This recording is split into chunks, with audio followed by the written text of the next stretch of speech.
വന്നവൻ ആ വീട്ടിലുണ്ട്. ആ ഇത്താ ജോലിയെല്ലാം കഴിഞ്ഞില്ലേ അപ്പം? ആ പിന്നെ എന്തൊക്കെയുണ്ട്? ആ മോനിവിടെ ഉണ്ടായിരുന്നോ ഇത്താ? ഇപ്പം മരുമോളുണ്ടോ? കൊച്ചുമോൻ എന്ത് എഞ്ചിനീയറിംഗിന് പഠിക്കുന്ന അങ്ങനെ എന്തോ പറഞ്ഞല്ലോ. അത് ശരി. ഞാൻ അന്ന് വന്നതിൻ്റെ അന്ന് ഇത്ത എനിക്ക് ചാളക്കറിയും ഇച്ചിരി കപ്പയും തന്നില്ലായിരുന്നു, അത് കൊണ്ടു കൊടുത്തു. എൻ്റെ മോനും കൊച്ചുമക്കൾക്ക് എന്തോ ഒരു ഇഷ്ടപ്പെട്ടെന്നറിയും. എന്തൊരു ടേസ്റ്റ് എന്നാ പറയുന്ന ആ കറിക്ക്. എൻ്റെ റബ്ബേ, എനിക്കിപ്പോഴും ഓർമ്മയുണ്ട് പണ്ട് ഇത്ത ഇവിടെ വരുമ്പോൾ എന്നെ പിടിച്ചിരുത്തി ചോറ് വാരി തരുന്നതും. എന്തൊരു സ്നേഹമായിരുന്നു ഇത്ത. നമ്മളല്ലേ ഒരുമിച്ച് കിടന്ന് വളർന്നവരല്ലേ നമ്മളും.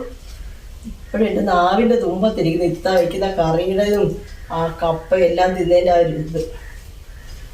മഴ വരുന്നു ഇത്ത, എനിക്കങ്ങ് പോകണം. കറി എങ്ങാനും ഉണ്ടായിത്തിൽ നല്ല നല്ല മണം അങ്ങ് അവിടെ നിന്ന് വന്നപ്പോഴേ മണം അടിച്ച്. ഇച്ചിരി കറി ഉണ്ടെങ്കിൽ തന്നെങ്കിൽ.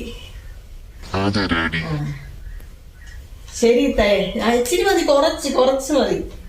ആ കൈപ്പുണ്ണി അത് ഓർത്തപ്പോഴത്തേക്ക് എന്തോ ഒരു അതുകൊണ്ട് ഞാൻ ചോദിച്ചെന്നോ. ഇച്ചിരി കറി തന്നാ, ഇച്ചിരി മതി. ഇച്ചിരി ഉള്ളില്ല ഇതാ കറി. മറ്റേതെന്തോ മീൻ വറുത്ത. എനിക്ക് വൈകി ഇത്താടെ ഒരു സ്നേഹം എനിക്ക്.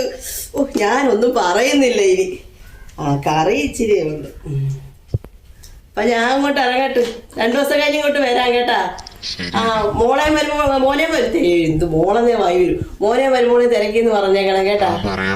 പോട്ടെ. അവര് ഇച്ചിരി കറിയും തന്നിരിക്കുന്നു. ചോദിച്ചപ്പോഴത്തെ ഇത്രയും പുകഴ്ത്തിട്ട് ഇത് മാത്രമാണ് കിട്ടിയത്. ഉച്ചയ്ക്ക് ഇതുകൊണ്ട് അഡ്ജസ്റ്റ് ചെയ്യാൻ പറ്റുമോ? അപ്പുറത്തെ വല്ലതും കാണും. ഒന്ന് കയറി നോക്കിയാലേ. ഒന്ന് നോക്കാം അവിടെയും കൂടെ.